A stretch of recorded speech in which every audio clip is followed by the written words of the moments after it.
Good evening once more. Greetings again. My name is Angelina Davidova. I'm the meeting is called Changing City and a Changing Climate. Once every month, we meet and discuss the issues of social urban development, issues of climate and the city, the issues of resiliency, adaptation to change of climate with international and Russian experts. Today, we'll be talking about energy efficiency, and we'll be talking with experts from Russia and Germany discussing energy efficiency in Russian and German cities. But before that, I would like to hand over the floor to the director of March Architecture School. Please welcome Nikita Tokarev. Dear friends, dear listeners, thank you so much, Angelina. I would like to briefly welcome you at the fourth, I guess, is it, meeting of our Russian-German cycle of discussions on climate, on the city, and in the end, on architecture. We'll be talking about which problems architecture solves and which problems it creates in turn. We'll be talking about climate change and our reaction to that. I'm very happy that we are making this program together with the Friedrich Ebert Foundation and with the Bauhaus Institute, a fabulous architecture school, fabulous in every single way.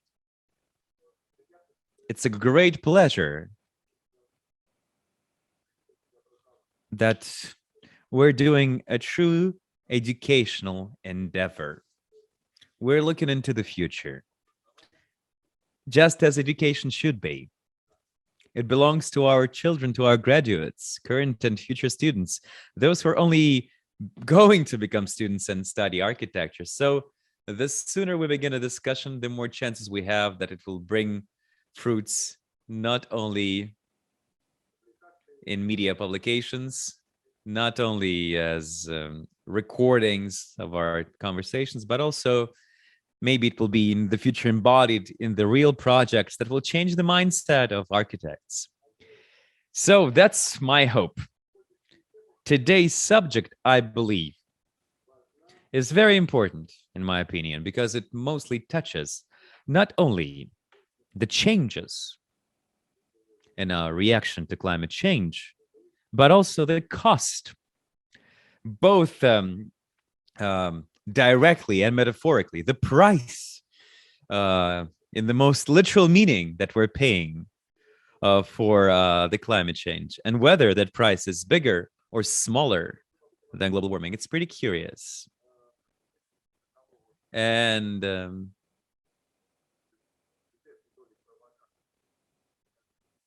we have question mark in the title of today's conversation. Who pays the price? And that's the reason to think about. That's the reason to contemplate. I'd say that entire ecological movement is bottomed down to this question. Who pays for this? In Glasgow, in any other beautiful city, in the end, it all comes down to this. Who pays? To whom, by the way? So, dear friends, I'm bringing back the reins of this virtual conversation into Angelina's hands, and she will introduce our speakers today. In the meantime, I hope to see you again soon. Thank you so much, Nikita. Thank you for your support of our project. Let me introduce our guests today. On the German part, we have Dr. Henrik Sander. He is a political scientist, and he's researcher of the Institute of European and Urban Research in the Urban University of Bauhaus in Weimar, and he's specialized in the issues of spatial and ecological justice. This is the subject that may be very new for Russian context. Very new for Russian context. In the last few months in Russian media and social context, we began talking about climate justice. Now we see that there's also the notion of justice applied to other issues such as ecology, spatial development, and the issues of how we plan cities, who lives in those cities, in which conditions that's happening, and who pays for urban transformation. That will, in the end, become one of the major topics of our today's conversation. The topic of energy efficiency, the topic of low carbon and energy efficient transformation of cities, the question who and how will be paying for that, how many the residents pay, how much the residents pay, which other resources can be applied, whether the issues of green transformation in the city can be connected to social factors, how all of these transformations that were discussed in Glasgow, how all of these transformations make an impact on our life and the issues of social well-being of residents of the city. What energy we get, how much energy we spend, how well our houses are isolated. Do we preserve energy? Do we spend it? And I would like to represent our Russian speaker, Mr. Maxim Titov, who hosts the Center of Economic Policies in European University in St. Petersburg. He has tremendous experience in energy efficiency establishment in Russia. We met with Maxim about 10 years ago. He used to head the special program for International Financial Corporation for Russia, which was dedicated to energy efficiency back then. Maybe Maxim will begin, and I would like to ask you, Maxim, what is the deal with energy efficiency in Russia? What is happening there? What is happening in the utilities? Whether the citizens are ready to pay or paying at all. What's the connection between energy efficiency, social matters in Russian context? Please, Maxim. Thank you. Thank you. Good evening, everybody. The subject indeed is important, and I'm not, it's not the first year that I'm observing what's happening in the energy efficiency. I have been doing this for many years and directly participating in many processes related to governmental regulation and business projects. I would describe my presentation, since you asked the question, who must pay? Usually, this is the last question that they ask in Russia. The first question they ask is what to do, and the second one is whom to blame, and the third question maybe who will pay for that. I'm feeling metaphysical today in terms of energy efficiency. So what to do is the novel by Russian philosopher, journalist, and literature critic, Mr. Nikolai Chernyshevsky, written when he was in confinement in prison in Peter and Pavel Fortress in St. Petersburg. He responded to the work of another famous Russian writer of the 19th century, Turgenev, and that particular piece was called Fathers and Children. So issues with energy efficiency that we observe in Russia are not technical whatsoever. It's not about technology at all. It's about management, administration, and perception. It's an economics related problem. What is happening in Russia? Last year, 2020, we have celebrated a small anniversary. By 2020, Russia should have approached with significant progress in terms of increased energy efficiency. Why? Because according to the executive order of the President of the Russian Federation in 2008, they set a goal to decrease energy consumption by 40% compared to 2007. So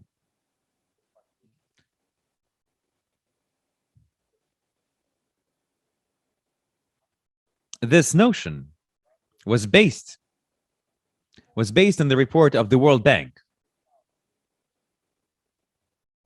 And when the president and the ministers saw it,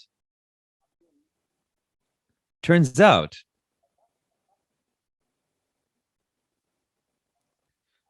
all of the energy that was used inefficiently in Russia was as much energy as France consumes in a year.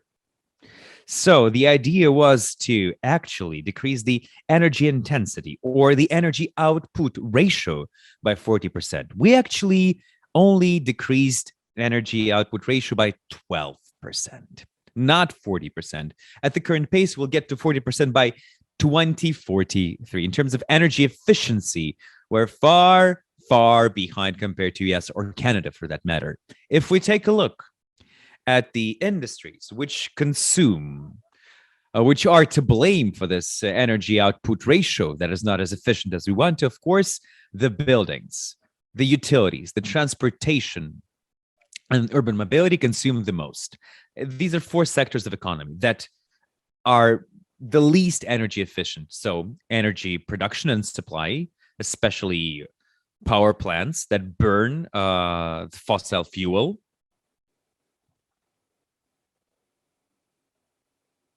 especially for heating building.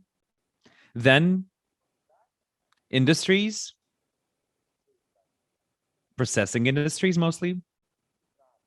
Then residential buildings and transportation.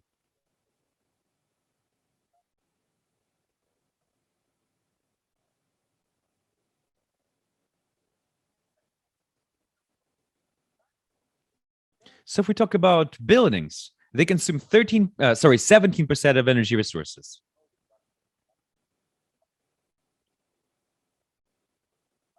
And most of the people in Russia live in multi-apartment buildings. Half of those buildings are energy non-efficient. They consume twice as much energy as a contemporary similar building with high class of energy efficiency, A or B. There are very few buildings like that in Russia, mostly in Moscow and St. Petersburg. And this sector, residential buildings, also particularly important because there is interconnection there of different social groups.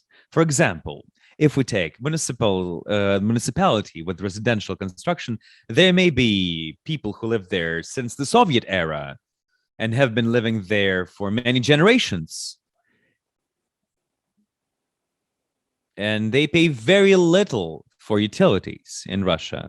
There are people who bought an apartment there for quite a lot of money. There are people who privatized their apartments in the 90s. So the relationships of all those people with the issues of paying for utilities, for energy efficiency, etc., those relationships are different for every group of people. We need to take that into account. That is a psychological side of things. But let me give you a curious example. When in Sweden, they considered energy efficiency in residential buildings, they did a very simple campaign for all of the residents. Here's the example that I love. Imagine you are a Swedish person and you're entering the elevator in your building and you see the announcement, the piece of paper on the wall of the elevator. In apartment number 25, Svensson's in the apartment of 75 square meters paid this and this krona for heating and this and this krona for electricity. And you kind of start thinking, wait a second. Dear family, you go home and you think, dear family, we paid 150 and they paid 75.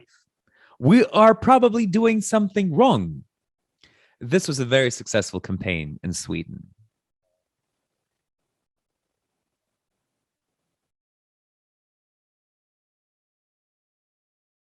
And people began thinking how to pay less, what can they do, what new technologies can they apply, etc. Next, the systems of use of those buildings are the least reformed since the communist era. The residential sector can assume a ton of money without any measurable improvement. The work for increased energy efficiency in practice is the unique capability just to figure out this sector and do something there and fix it. Because if we take buildings that are managed by private managing companies, where there are communities of owners, the situation there is so much better. In this sort of buildings, there's unified social group of owners that can come to agreements and integrate certain measures to overall increase energy efficiency of the residential building.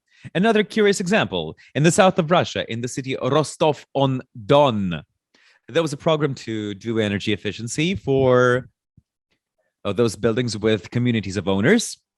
And the bank that was financing the program, bank was giving loans, small loans to improve energy efficiency, to install lighting management systems, to install heating management systems for these buildings, reinforced basements, attics where usually there are huge losses of heat, etc.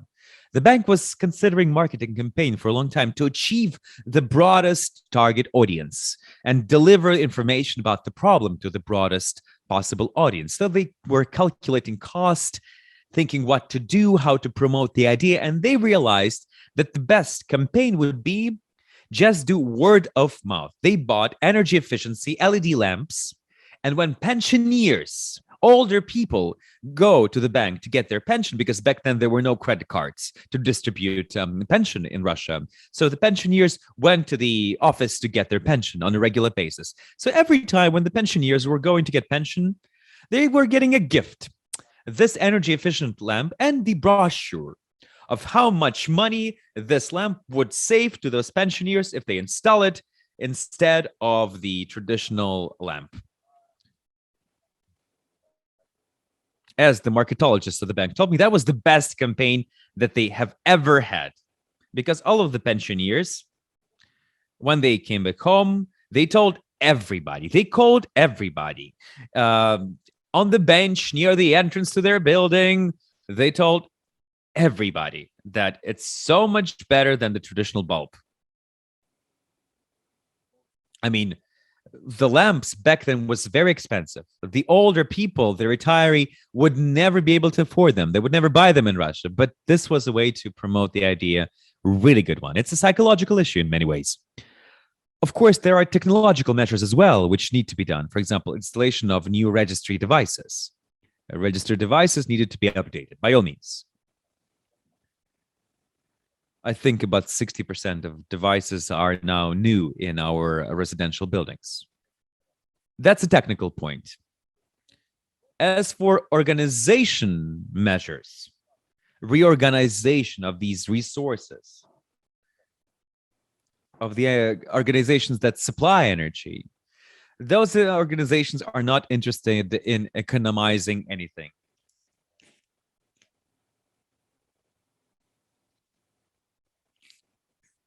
So integrating anything in municipal buildings can only happen in the framework of large-scale programs at the urban scale. There are programs like that, but so far they are super slow.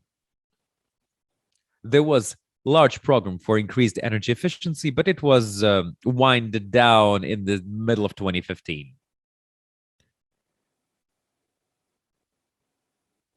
This problem can be solved systematically if we do the measures that we planned in the legislation, such as energy efficiency passports for buildings.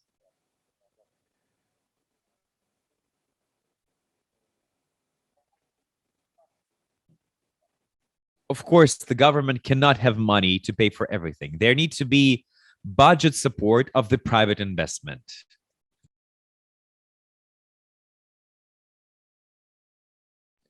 And of course, the support needs to be tied to the actual figures and metrics of increased energy efficiency in buildings. But we need information campaigns for that as well to tell ordinary people about the use of increased energy efficiency.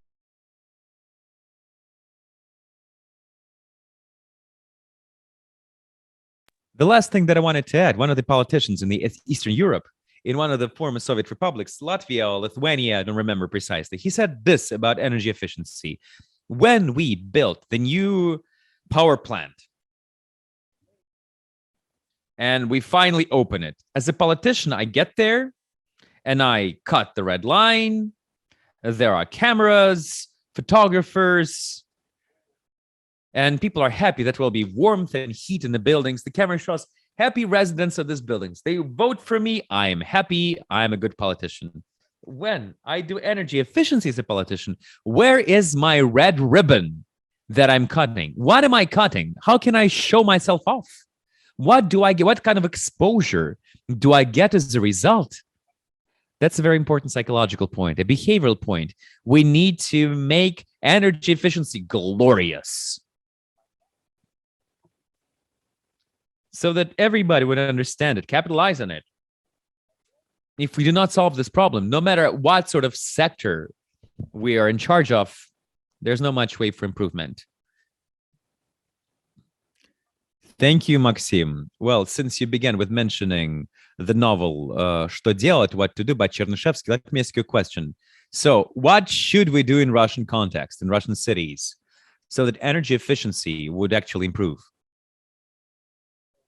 Well, first and foremost, we need to collect success stories. This is what we do in our university and tell about Because indeed, there are situations when we talk about buildings where there are all technical requirements fulfilled in all of the guidelines, and there are a ton of guidelines.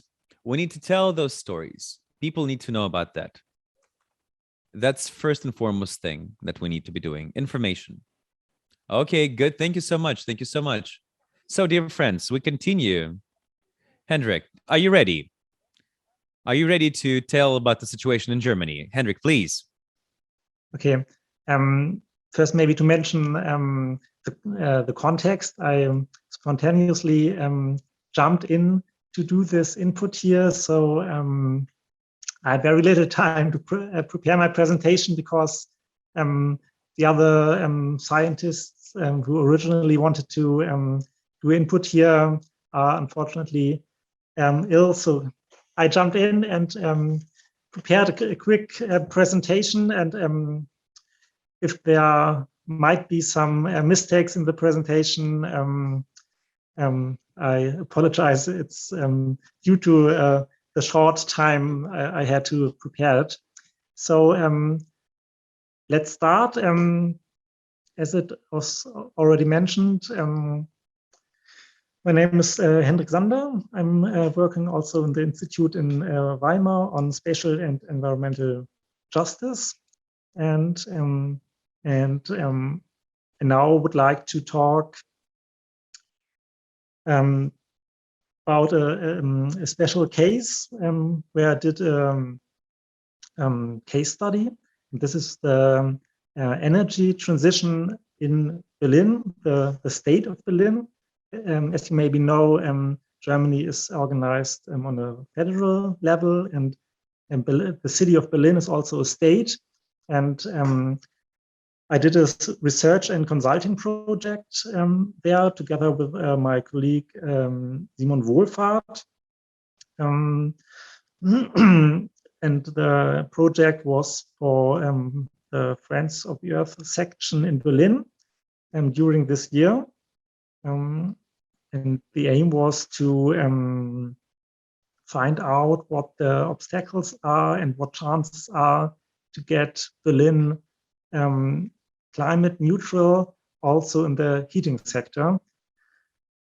And for this purpose, we did almost 30 interviews with all relevant stakeholders. We analyzed a lot of studies and policy papers, and as an outcome, we wrote a report and some further papers which are not published yet, but now I have the chance to present some of the findings of our research. So in comparison to the former speaker, my view is not on the energy efficiency question in all over Germany, but rather on the special case of the energy transition in Berlin. So let me start with some fundamental facts which are helpful to know to understand the case in Berlin. So the building sector uses 56% of the final energy in Berlin for heat supply, and thereby causes 47% of the energy-related CO2 emissions in the city. So it's the most important issue for climate policies in Berlin to tackle this problem. And so far, the heat generation is mostly based on natural gas and district heating, which is also based on natural gas again. And there are also some remainders of oil and coal-fired heating systems and a very little share of renewable energy so far. And when you look at the side of the demand, the buildings, the energy efficiency of most buildings must be increased significantly and to allow a complete supply by renewable energies, which is the aim of the overall climate policies. And this is also true for already renovated buildings. So there has to be a new renovation cycle. For example, the current heat demand of buildings is on average 135 kilowatt hour per square meter per year. This is the normal unit, but the target is 74. So we have to get down from 135 to 74. And the political target is that the building sector must halve its emissions by 2030. So there are big challenges in the sector to meet the targets of getting to a climate neutral city. Okay. Unfortunately, this is in German. Just to give some hints, on the left side, you can see the final energy in the heating sector. And the gray part is natural gas. The orange part is oil. The pink one is district heating, and the rest are the not very big, as you can see. And on the right side, you can see the shares within the district heating production, and the gray part shows that it's also mainly based on natural gas. The most important companies in the sector are on the generation side, the utilities, Vattenfall, the Swedish company, and Gazak. It's a regional company here in Berlin. And they control more than 70% of the heat market. They together they dominate the generation, the grids, networks, and the distribution. So there's a strong market concentration, and those two companies have a strong political influence. And what is important, they have a self-interest and a path dependency to maintain firstly the current energy use, the current level of energy use, and those central infrastructures they rely on. And when you look at the apartments, it's important to know that 84% are rented flats, and 70% are in private property, and only 30 are controlled by public companies and cooperatives. And one of the main political associations is the BBU, and it's kind of heterogeneous association, as the main members are on the one side public companies and cooperatives, but also private real estate companies. I'm sorry, but I'm afraid that the slides are a little broken, not broken, but you can see that not really properly as I designed them, but I think you can still read what is written there. So now I'm focusing on the key questions in the energy transition in Berlin. And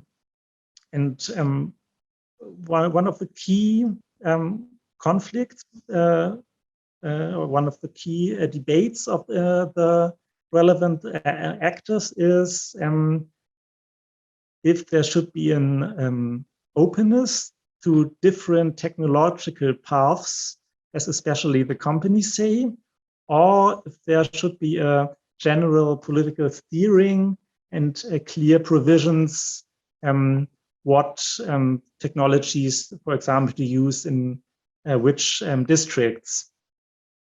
And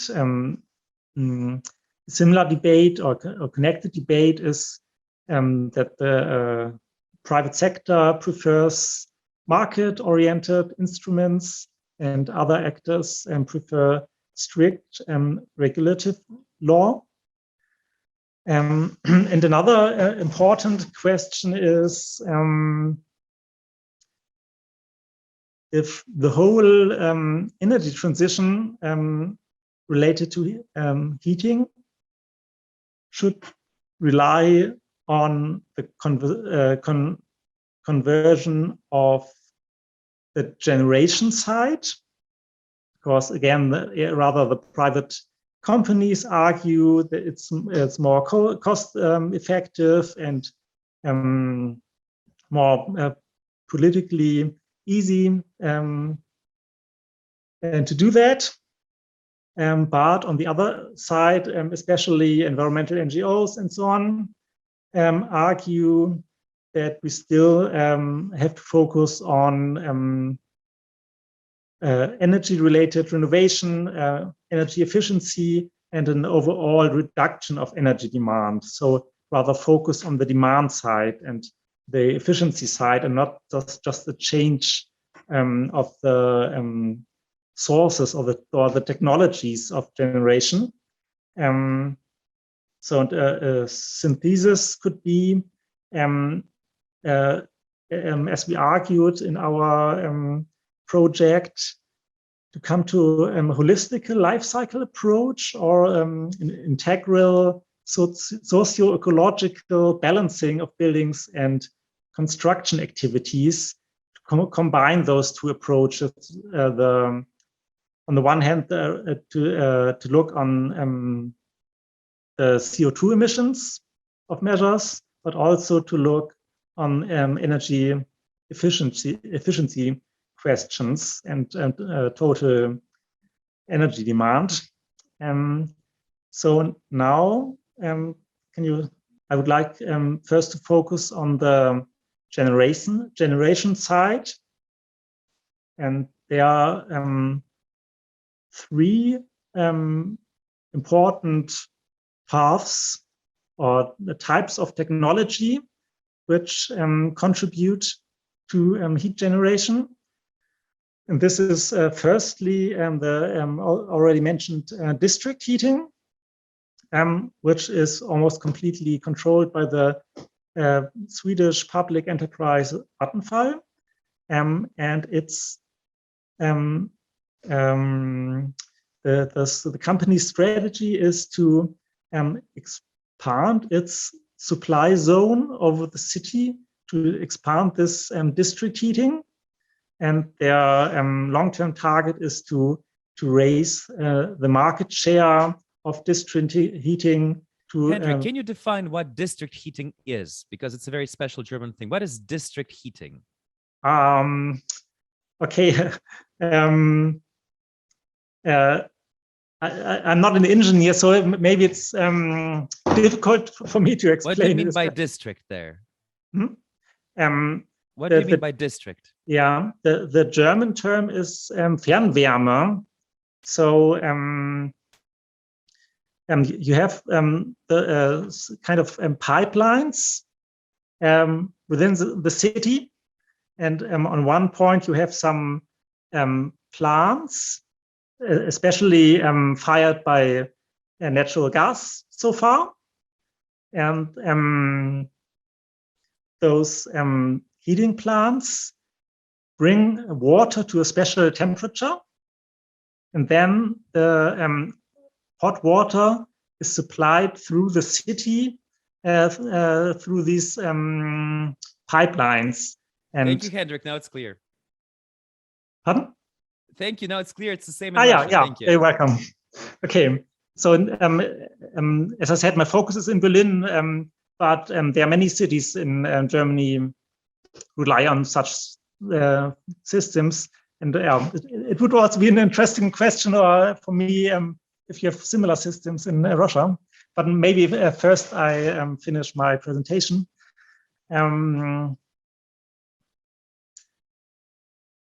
Yes, go ahead. Yeah. I'm going back to my point here. So indeed, this expansion of district heating is one approach for low carbon heat supply. But again, there's a big debate which should be the main technological sources of the energy in the future.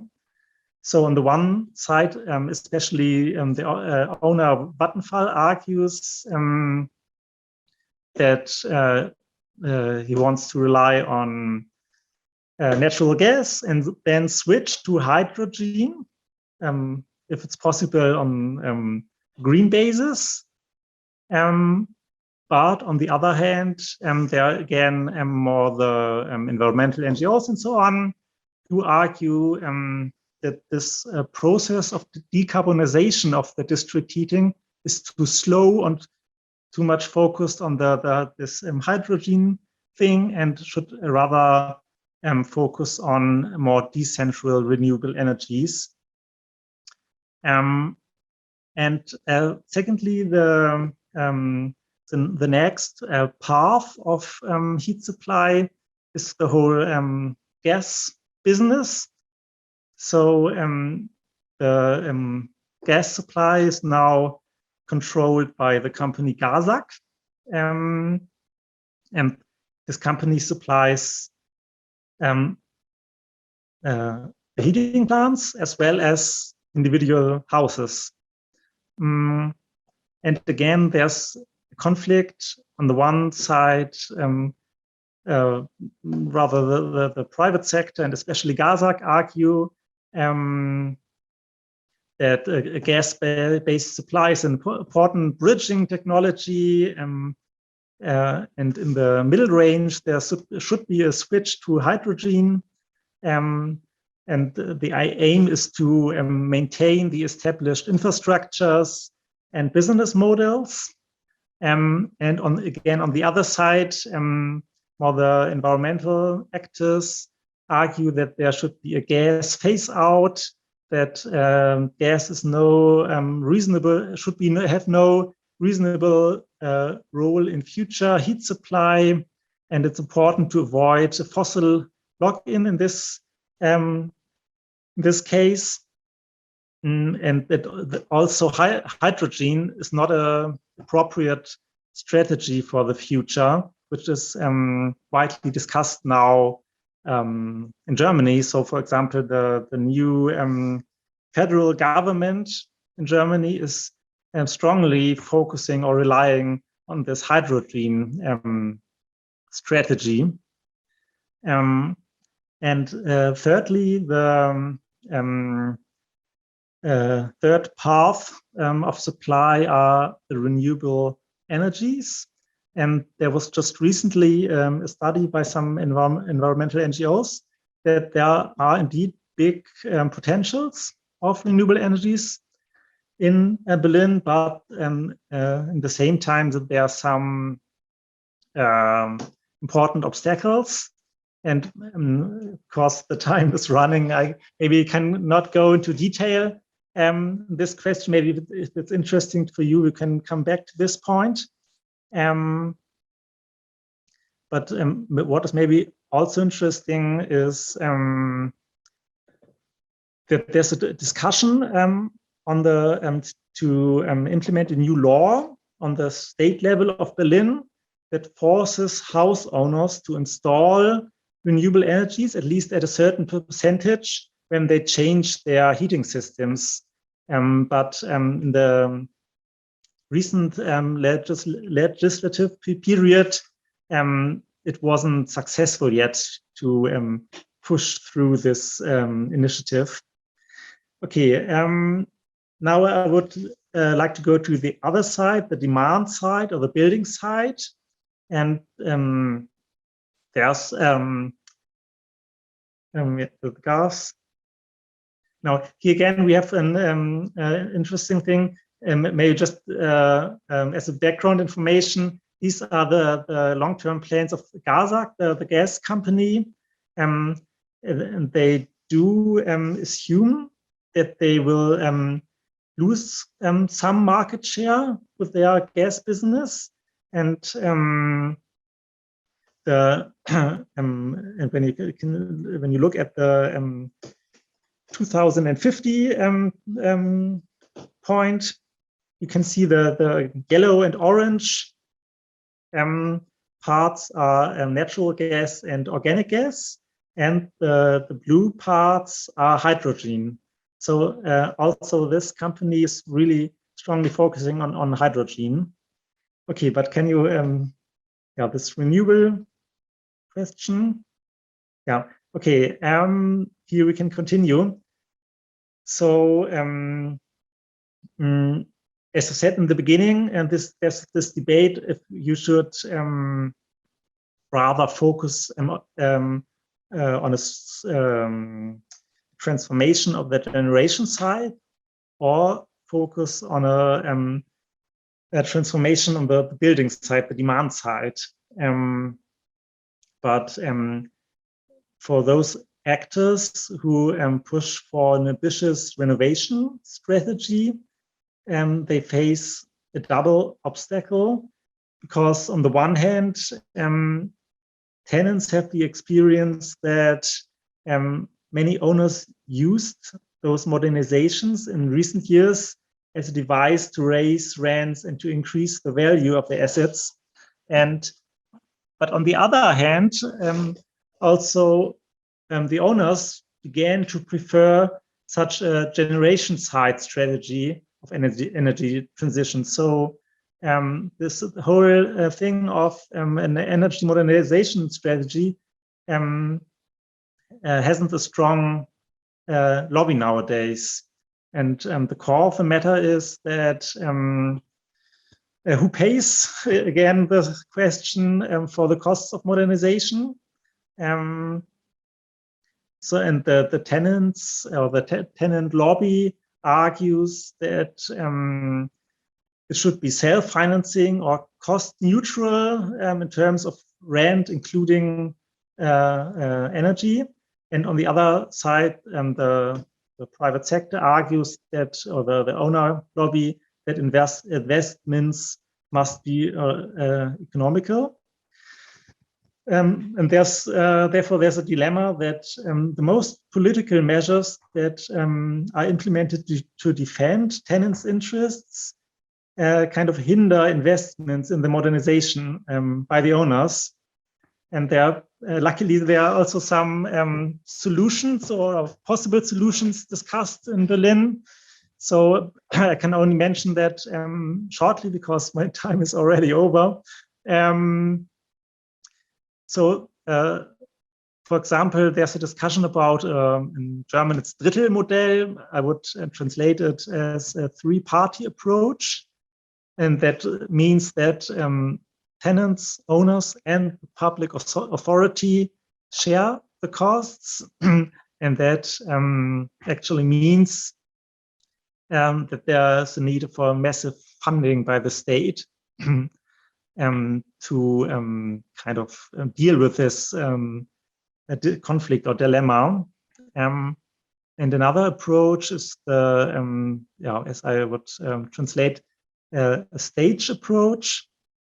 And I can also not go into detail in this point, but the idea is to have binding 5-year targets for all buildings, in which climate targets they have to reach every 5 years, but the instruments how the owners can get there are relatively flexible, but in the same time there's enforcement by regulative law, and this is this approach has been discussed maybe a decade ago, and is now discussed again by different actors in the city.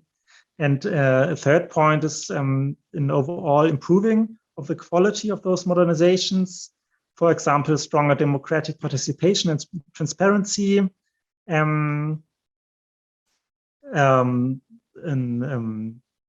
use of ecological building materials, and the mentioned integral life cycle approach, and which is also an interesting approach, is a new method of kind of a serial or industrial modernization, which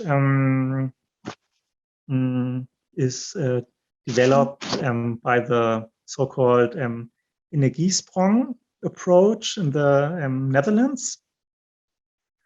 But there are again also problems with this approach because it cannot be applied to every building in Berlin. For example, it's relatively easy to do those serial modernizations in homogeneous block buildings, but not in individual Art Nouveau houses or whatever.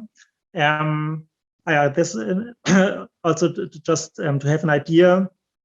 You can see the orange line is the development in Berlin, and the gray line is the development in Germany. And you can see the development of the average heat use of buildings. And you can see there has been a decline in recent years, but as I mentioned at the beginning, it's far from enough, because we have to get down to around 75. And we can, please go on. Okay, maybe I can say a few words to this approach. This is also an interesting thing, that strategies can not only start at the state or the municipal level or on the individual building, but there are also in different parts of Berlin also district-based strategies, and there are approaches to organize the generation and supply of heat on a medium level. But there are also challenges for this approach. This is firstly finding big buildings in those districts, and whose owners are willing and able to supply the neighborhood with heat. And secondly, to encourage house owners to join such a neighborhood supply system. And thirdly, also to enable the precariously equipped district administrations in Berlin. And an appropriate strategy could be to establish a well-equipped key agency that is organizing the complex political and economical tasks of this energy transition as a one-stop actor. Yeah, this is my last point now. And what the further role of the state of Berlin could be. And there's an interesting debate or new approach to provide detailed heat-related data via a heat register, which is lacking so far in Berlin. This could be the basis of to establish a comprehensive urban heat planning. So this is again connected to the question of overall steering of the energy transition. Maybe to say in this district it would be helpful to have such a supply, and the other one another supply, and so on. Technology supply. Another strategy could be to use the public companies as pioneers of the energy transition. For example, the municipal utility in Berlin, the grid operator, but also real estate companies and facility management companies, which are all controlled by the public authority. And furthermore, the new coalition government in Berlin, which is just a few days ago was started, is also discussing about a further remunicipalization of the district heating network and also the gas distribution system, which would mean to buy those networks back from the companies Vattenfall and Gazak and to have a strong public control of the whole energy transition issue. Okay, so now I'm ready with my input. I'm sorry for being too long. Yeah, and I'm interested in your questions for the further discussion. Henrik, thank you so much. Truly exciting and detailed presentation. Thank you for telling about the current situation in Berlin. And thank you for telling about future plans. We have a number of questions. I will be asking them. Maxim, first question to you. Our non-Russian listeners are asking, what's the system of heat supply in Russian cities? That's question one. And question two, as you were saying, there are very mixed types of residencies where in the same building, there live different tenants with different models of ownership.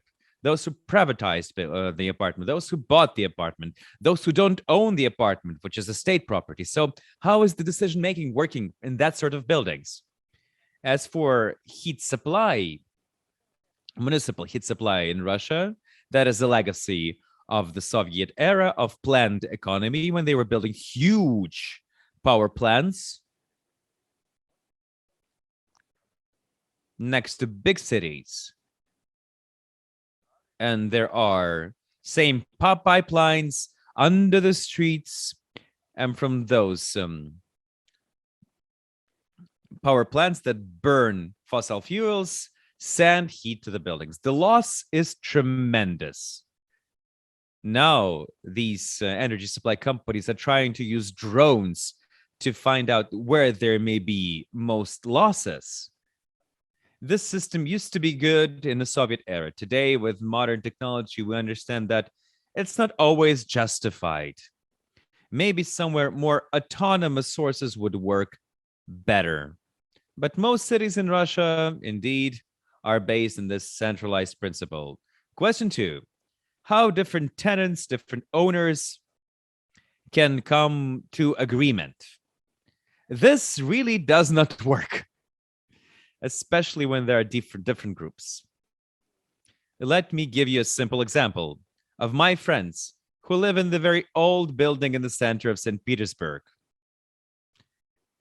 And there's a woman there who is president of the community of residents. They did everything in their building, everything that you can imagine. On the floors, the light goes off automatically when there's nobody there. There are all of the necessary register devices. And still in the building, there are people who do not care and do not participate in the improvement of the building. There are people who just don't understand that it's their responsibility as well, and that their responsibility extends beyond their personal apartments. So what does that woman say? It says, yeah, in every society, there are people who are against, but most of the residents of the building do participate, do cooperate. Even people with relatively low income do realize that we're doing a good and decent thing because, of course, the quality of life in the building improved much. And if there's somebody who is on principle not participating, well, what can we do? I mean, we cannot remove him from the apartment. It just doesn't work that way. We see. Thank you. Hendrik, question to you as well. How, in the context of Berlin, they solve these issues? For example, other issues when in certain buildings, there are people who own the apartment in different conditions. They bought or they rent. You see that in Berlin, a lot of people rent, not so much in Russia, by the way.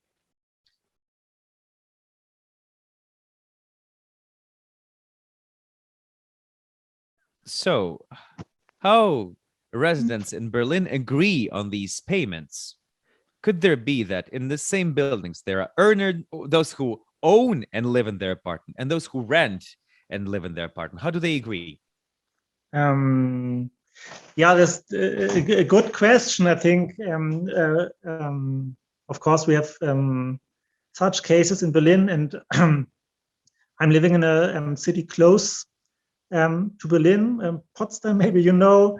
And indeed, I'm living in such a house. I'm a tenant here, but there are others who own their flats. Fortunately, it works probably here in a good way. But when you come to those bigger questions, that, for example, it's not only the questions who is cleaning the floor or whatever, the stairways, but if it comes to questions like, should the house be modernized completely, or should there be implemented a new heating system, then you have a big problems. This is one of the biggest obstacles, especially in the inner parts of Berlin, and it's also a problem for this district approach, which I mentioned. There are some district administrations in Berlin who are very progressive and trying to reach some progress in this energy transition issue, but it's very hard to address this fragmented structure of owners and tenants and so on. And therefore, at least some actors argue that it would be helpful to have this kind of heat planning on the city level, some clear regulations, and also such a central actor who is trying to empower or to bring those different owners to agree to those strategies of energy transition.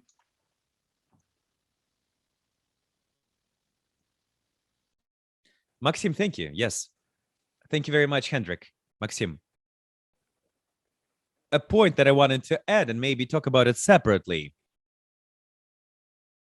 I believe that one of the aspects that we need to take into account, we compare the things, the rates that are uncomparable, the energy and heat rates, the payments, because if we talk about how much people pay in St. Petersburg, that's 5 rubles a kilowatt per hour, and 1 euro is 85 rubles. That's 6 euro cents.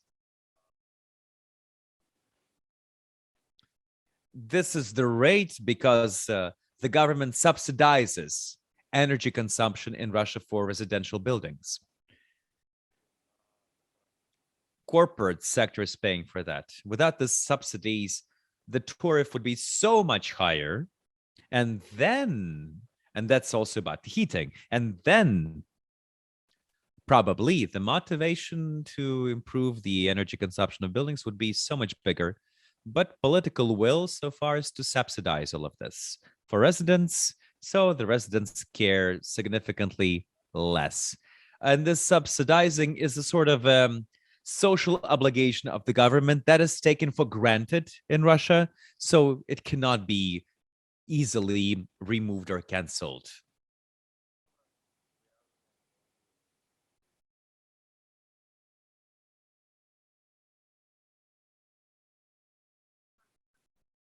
We have another comment on the chat saying that in Berlin, there was a public referendum, social referendum, so that apartments would be social civic property. Hendrik, question to you. Will that make the transformation easier so that all of the electricity would be renewable? Hendrik, are you with us? Hendrik. Yeah.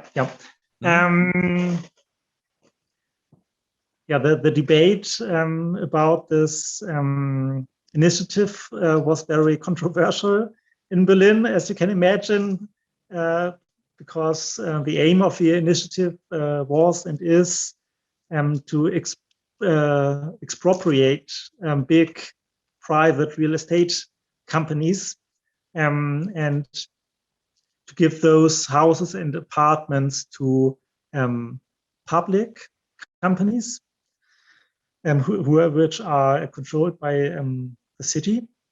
And the referendum was successful. So 60% of the voters said yes to the referendum. And now it's up to the new coalition government to handle with this issue. And it's a complex thing because especially some parts of the new coalition are not really willing to follow this referendum. And the question is if there's a link to the energy transition issue. And I would argue that indeed it would be helpful if more houses were in public hands, because you can witness a special phenomenon in Berlin, that those private companies who are first and foremost profit oriented, on the one hand, they just let those buildings getting rotten and broken and don't care about them and just take their revenue out, or they invest in big modernizations, but the aim to raise the rents and the value and so on. So if those apartments and those houses were in public hands, it would be easier to, there's not a guarantee, because a lot of public companies in Germany as well are either kind of corrupt, or on the other hand are acting as they were just ordinary private companies. But at least there's the chance by democratic control to bring those companies into a direction where they try to combine, on the one hand, climate policies and renovation, but on the other hand, also link that with strong social security and affordable rents for the tenants and so on. So I personally see a big chance in this referendum.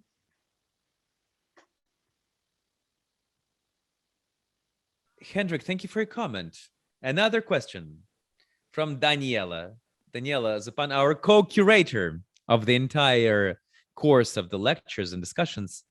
Daniela is also coming from Bauhaus University in Weimar. So she's asking this. As far as I understand, Maxim means that decentralization of heating in Russia will be better, will be a more efficient thing, while Hendrik is saying that centralization in Berlin would be a good thing, and public involvement, state involvement, will solve the problem that we have at the moment. So Daniela is asking, is there some intermediary point where you can meet in the middle? Why situations are so different in Russia and Germany, and why the intentions are very opposite? Maxim, do you want to start? Indeed. The truth is, the truth can be in the middle, although that's not entirely correct. On the other hand, there's nothing terrible that we would have different approaches in the end. It's not a big deal. I don't think it's a problem. In the end, we're talking about having comfortable conditions of life for people in the cities. And if we remember that this meeting is hosted by the architecture school, we can talk about approaches so that in the cities, we would get complete, total centralization. It's now in a different state, in different conditions. Certain decentralization solutions are happening. Maybe not as quickly as I would love to, but still. Berlin tried it. Full sustainability, full independence, and some state participation would be appropriate here. Maybe we have too much government. That's why we want less. Maybe in Germany there's too little government. And it should be more. There should be more. Thank you, Maxim. Hendrik, how about you? Hendrik, how about you? Yeah, yeah, that's an interesting question.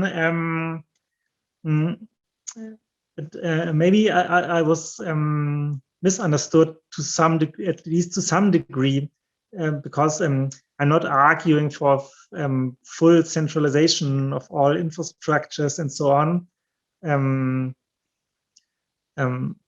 But at least for some aspects, in the case of Berlin, it would be helpful to have a more centralized planning and some political provisions and so on, and especially a stronger involvement of public companies. But that does not mean that there should only be this kind of centralization. It's as I argued in my input, for example, the central infrastructure of the whole natural gas network is rather a problem, and the centralizing approach of this company. And there are also very promising approaches on the micro or medium level. For example, as I mentioned, those district or neighborhood approaches, and also especially when you look at those districts where such a district heating makes no sense. And for example, in the suburbia where you have those little houses and so on, there are good technologies, especially heat pumps, and a lot of buildings could more or less supply themselves by those new technologies, but combined with energy modernizations, because those new technologies in most cases only work with a less energy demand. So to sum it up, I would also say that there should be a smart combination of decentral and central approaches. Hendrik, thank you for your question. I see a few raised hands. Unfortunately, we cannot connect participants to ask questions via audio or video, so please do write questions on the chat. Maxim, another question to you from our non-Russian listener. Do I understand correctly that the citizens in Russia do not choose energy supplier company? Question one. And question two, what are the capabilities? Sorry, forgot the word in Russia. What are the capabilities to use renewable energy in Russia, in Russian cities? Oh, yes, that is the question, indeed. We cannot pick the energy supplier for heat in Russia. And heat is supplied centrally. Mostly we burn gas. And there's no choice. And moving to renewables is pretty much impossible. Sun and wind will not be able to heat Russian cities. There's not enough production for that.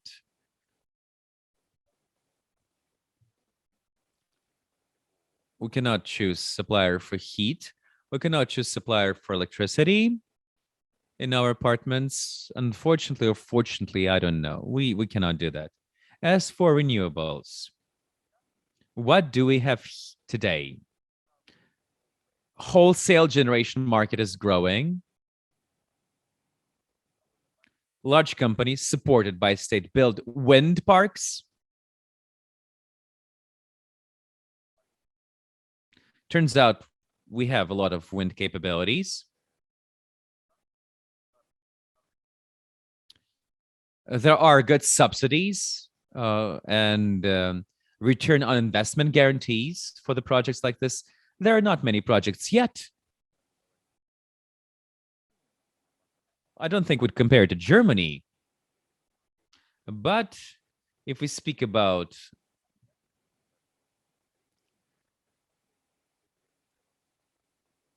the rate of how many wind generation is built, that's a good possibility for Russia because a lot of components for windmills is built in Russia, is produced in Russia. If you want to install solar panel on your building, technically you can be connected to the grid, and you will be working in this net metering principle. So you can, for example, consume energy from the grid when your energy that your building generates is not enough, and you can sell the energy back into the grid. For now, it's only tested in the region of Moscow and maybe Moscow. So it's a very, very early stage compared to Germany. But it's a very promising idea. Speaking about heat pumps that my colleague mentioned, a few days ago, there was a big article by McKinsey talking about the technologies that would allow us to fulfill the Paris Agreement. And the report says that current technology would allow us to achieve at least 60% of agreements globally. We have technologies for that. One of the options mentioned is transition to heating via electricity and integration of technologies like heat pumps. But for that, as McKinsey writes, for Russia, we need to increase the rates that the citizens are paying so that they would care, because otherwise nobody would care, because the budget is subsidizing that, and the budget cannot pay for everything. Difference. Last question, probably, because we need to wrap up soon. Question on the chat. Why unified grid is not good, and why hydro energy is not cool? Maxim, question to you. Apart from competition, why unified energy supply is not good? Why? I'm not saying anything bad about hydro energy, hydroelectric stations. Ecologists are not enjoying it because when you build a huge hydroelectric station, of course, you violate biodiversity in the region. That is a huge interference with the environment, and that's an objective problem. As for existing hydro generating power plants, of course, they provide a lot of accessible power. That's great, and Russia is bigger than anybody there. Our huge river-based power plants are amazing. We built smaller river-based power plants. There are 2 or 3 projects in the region of Karelia in the north. Investors were beating around with the bush for a long time there, and finally, thanks to the support of financial institutes, they've been able to implement projects there.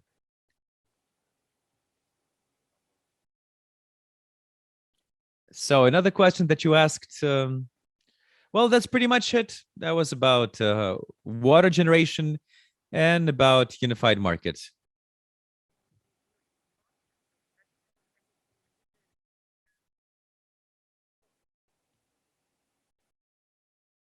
They don't use, you asked unified ecosystem. They don't use much water generation, hydro generation for Russian cities. Well, unified grid is good. And we have a lot of remote territories that are not connected to unified grid. But for the European part of the country, that's a plus that we have unified grid. But when we build wind parks in the south of the country, there are issues now with the grid operators because there are jumps of energy supply from wind, either deficit or too much energy. And the operators have not faced that before. I know that Western Europe has long experienced that. You have too much energy, you turn off certain wind stations, or you don't have enough wind, and you need to replace energy with coal or gas or whatever. The operators in Russia need to learn to balance the technology at the moment, and they don't have experience for that. The grid operators, I mean. They need to be ready for the future. What would they do if there are some negative events and significant risks for the system? Thank you. Thank you so much, Maxim. Indeed, many questions and comments regarding hydro energy. We do have to wrap up, and I would like to thank those who presented today. Henrik Sander and Maxim Titov, thank you so much for being with us today. Thank you for telling what is happening in terms of energy efficiency in Germany and Russia. I'm very happy with the discussion, and I'm sure that our guests from both Russia and Germany were able to find out about the problems and trends in Russia and in Germany, vice versa. We would like to thank all of the hosts who make this possible, and of course, special thanks to March School and Ebert Foundation. So see you again, and all the best. Goodbye.